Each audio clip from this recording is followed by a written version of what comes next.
जय हिंद स्टूडेंट, आपका स्वागत है के एस सी क्लासेस गया में।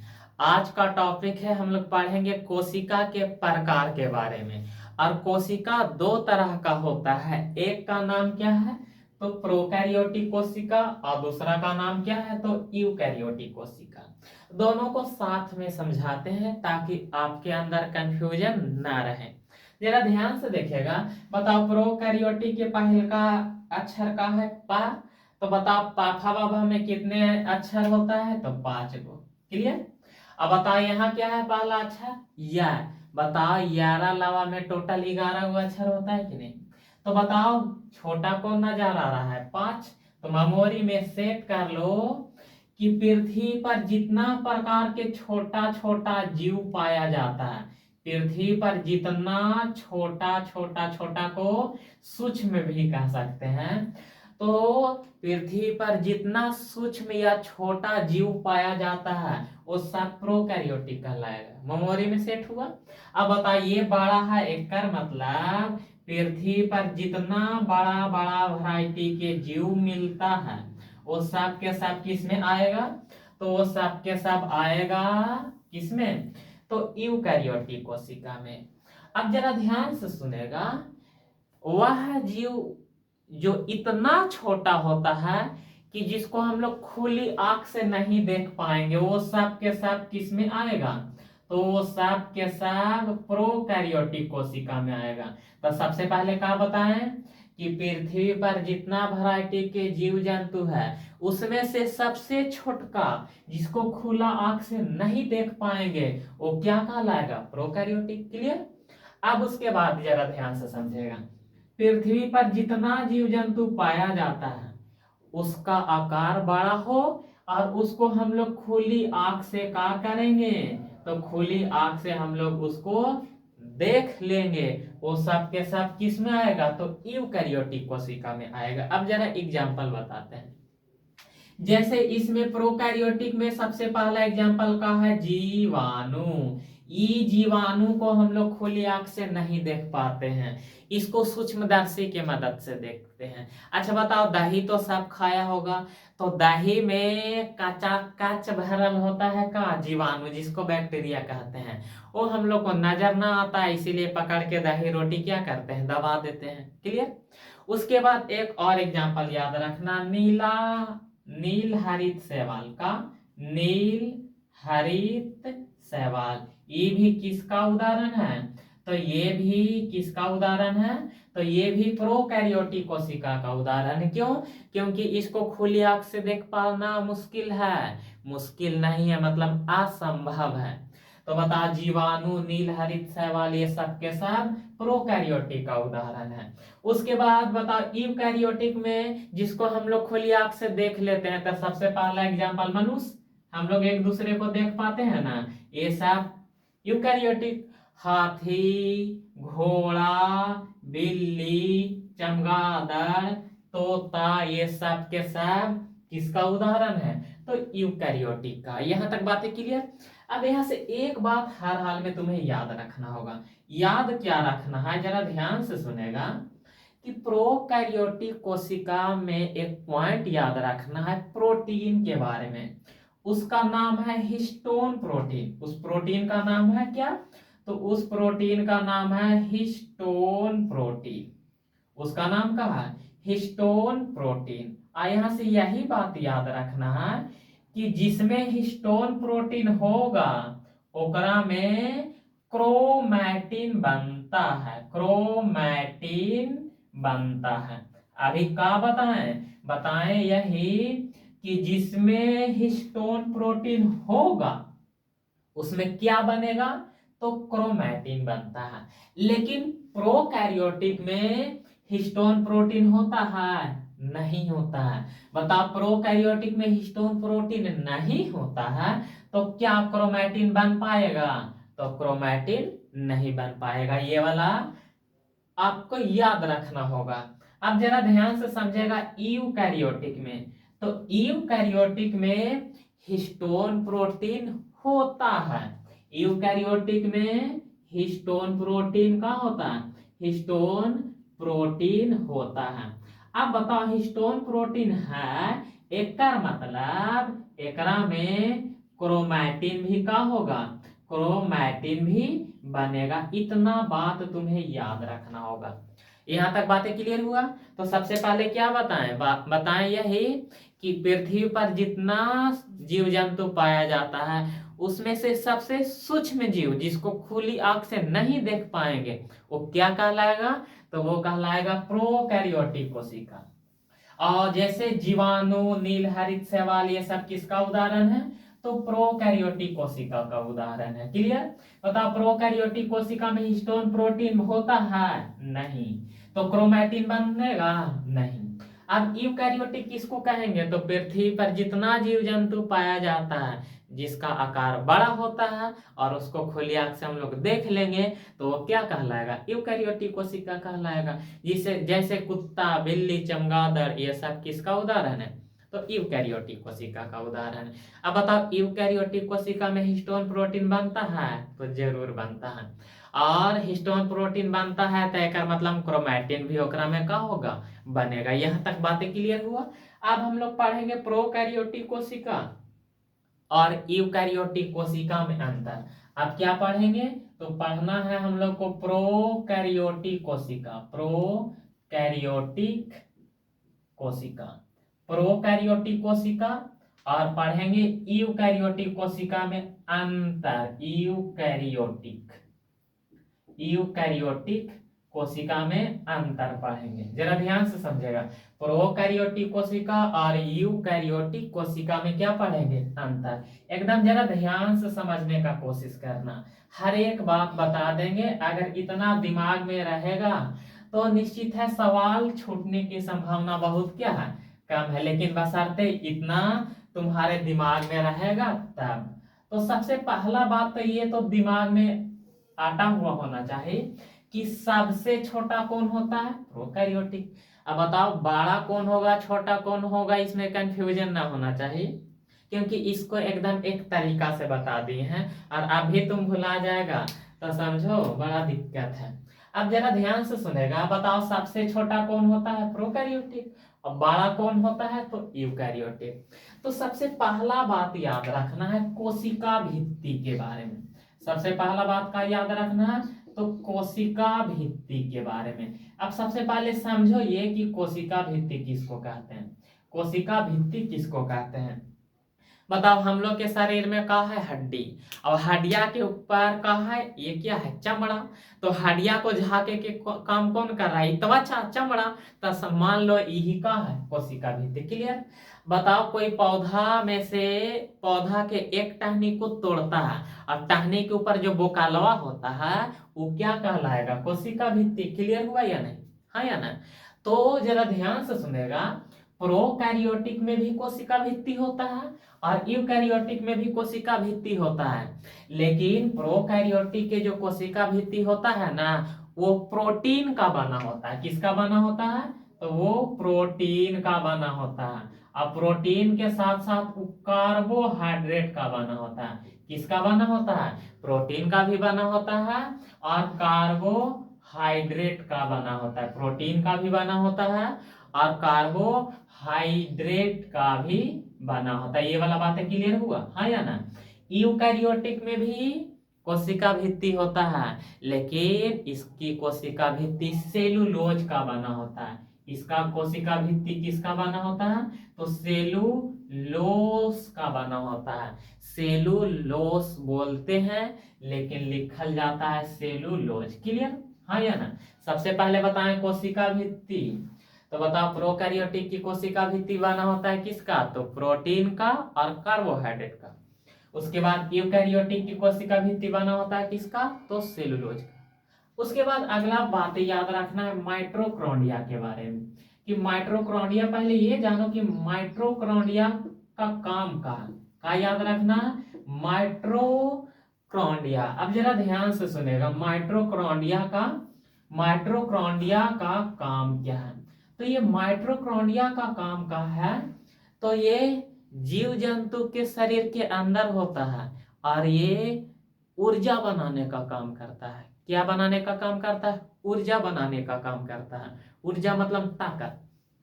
तो बताओ प्रोकैरियोटिक इतना छोटा होता है, इतना छोटा होता है कि इसको खुली आंख से नहीं देखेंगे। तो बताओ एकरा ऊर्जा की जरूरत होगा? नहीं होगा। एकर मतलब प्रोकैरियोटिक में माइटोकॉन्ड्रिया होगा? तो नहीं होगा।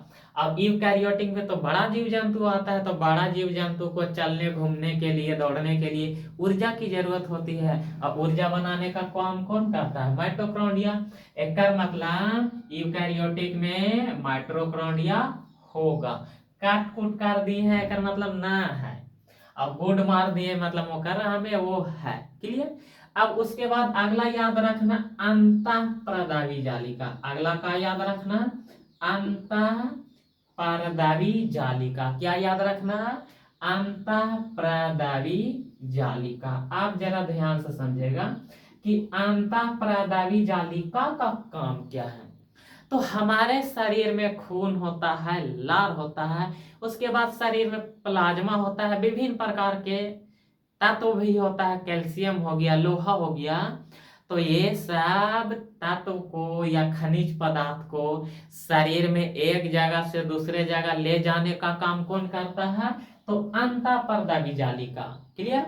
अंतःपर्दावी जालिका क्या करता है? तो हम लोग के शरीर में जितना वैरायटी के तत्व है, खनिज पदार्थ है, पानी है, वो सबको ले जाने का मतलब एक जगह से दूसरे जगह ले जाने का काम कौन करता है? तो अंतःपर्दावी जालिका। अब बताओ प्रोकैरियोटिक तो इतना छोटा है कि इसको अंतःपर्दावी जालिका की जरूरत नहीं है, लेकिन यूकैरियोटिक में अंतःपर्दावी जालिका होता है। तो अवश्य मतलब जरूर होता है। यहाँ तक बातें क्लियर। अब जरा ध्यान से समझेगा। बताओ माइटोकॉन्ड्रिया के काम का बताएं। ई काम का है तो शरीर में ऊर्जा बनाता है। क्लियर। और अंतःपर्दावी जालिका का काम का है, ये तो ई परिवहन का काम करता है। अब परिवहन के रूप में शरीर में क्या विभिन्न प्रकार के तत्व होता है, लोहा, कैल्शियम, ये सब होता है। उसके बाद विभिन्न प्रकार के यौगिक होता है, उसको ढोने का काम कौन करता है? तो ढोने का काम करता है अंतःपर्दावी जालिका। क्लियर। अब जरा समझेगा अगला बात क्या है।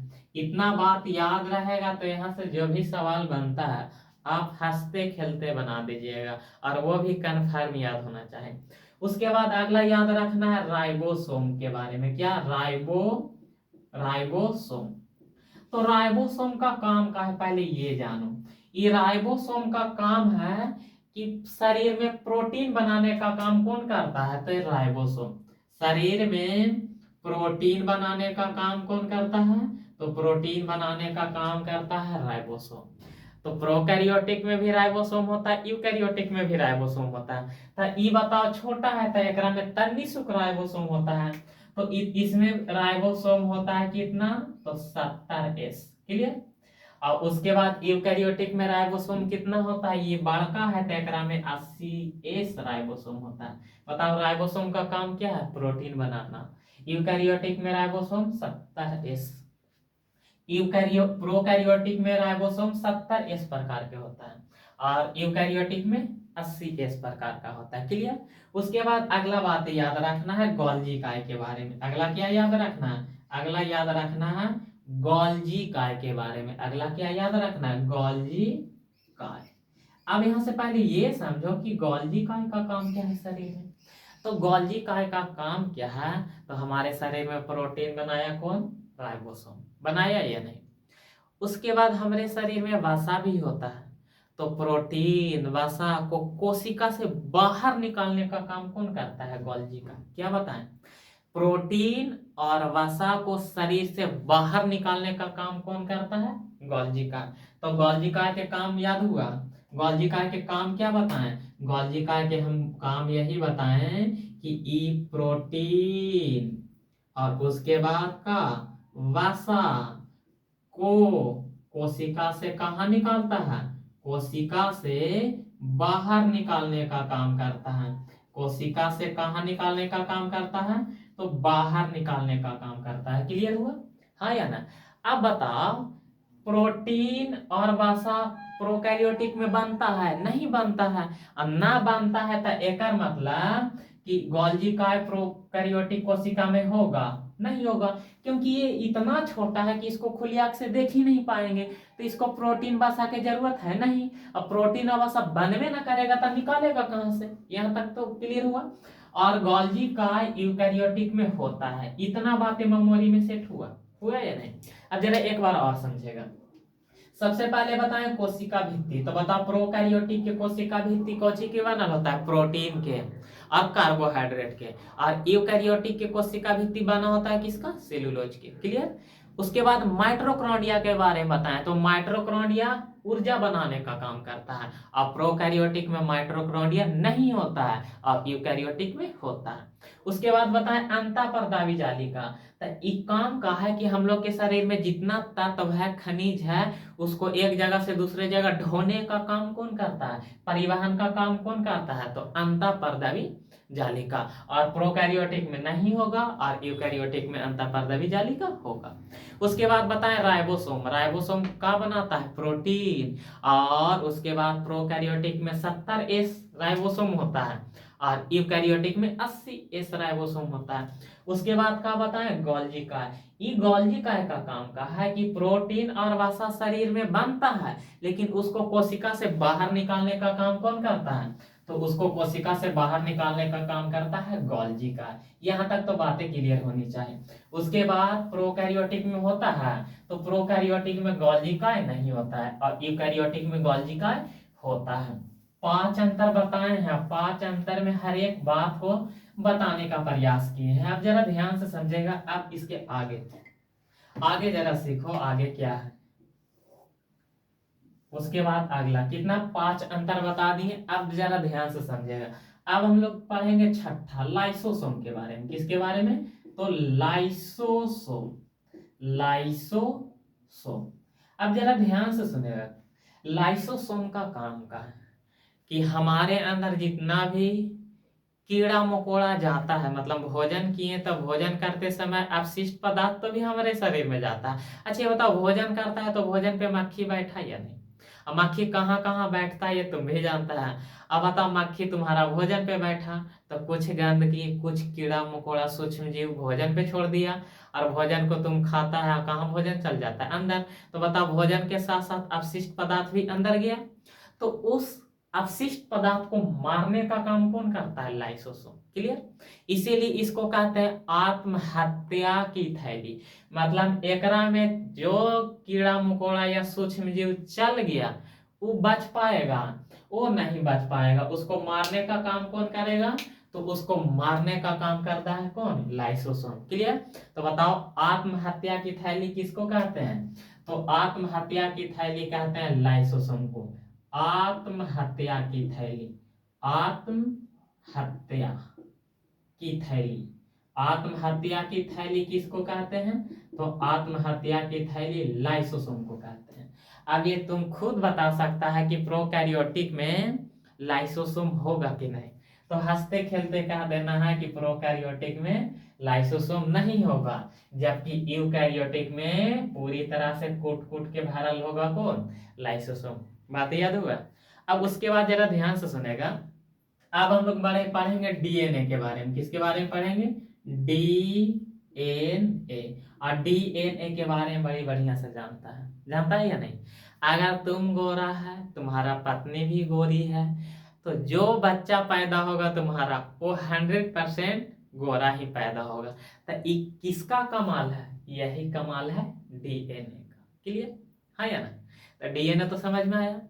अब बताओ, प्रोकैरियोटिक में भी डीएनए होता है और यूकैरियोटिक में भी डीएनए होता है, लेकिन प्रोकैरियोटिक में एक वो होता है, मतलब एक सूत्र में होता है। कैसा होता है? एक सूत्र में होता है। इस वैरायटी के होता है। क्लियर?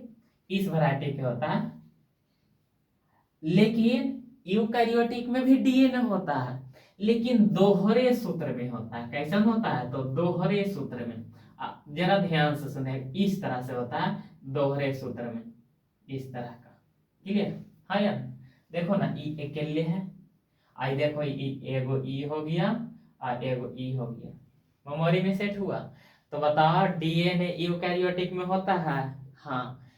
कैसा? तो एकल सूत्र में, मतलब एगो होता है। उसके बाद यूकैरियोटिक में डीएनए होता है? होता है, लेकिन कैसा, तो दोहरे सूत्र में होता है। यहाँ तक तो बातें क्लियर। उसके बाद अगला जरा केंद्रक के बारे में जानो कि केंद्रक किसको कहते हैं, जरा ध्यान से सुनेगा। केंद्रक पहले सीखो केंद्रक के बारे में। ई हो गया कोशिका, ई हो गया का कोशिका। अब कोशिका के बीच बीच में एगो गोल सा छोटा सा पिंड होता है, भाग होता है, इसी को क्या कह देते हैं, केंद्रक।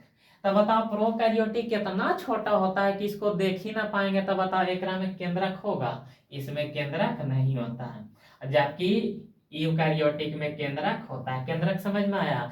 कोशिका के बीच में, कोशिका के बीच वाला भाग को केंद्रक कहते हैं। और कैसन होता है, गोल संरचना होता है, उसी को क्या कहते हैं, केंद्रक कहते हैं, केंद्रक कहते हैं। जरा ध्यान से समझेगा, ये कैमा हो जाएगा अंतर 8वां। अब उसके बाद जरा ध्यान से समझेगा।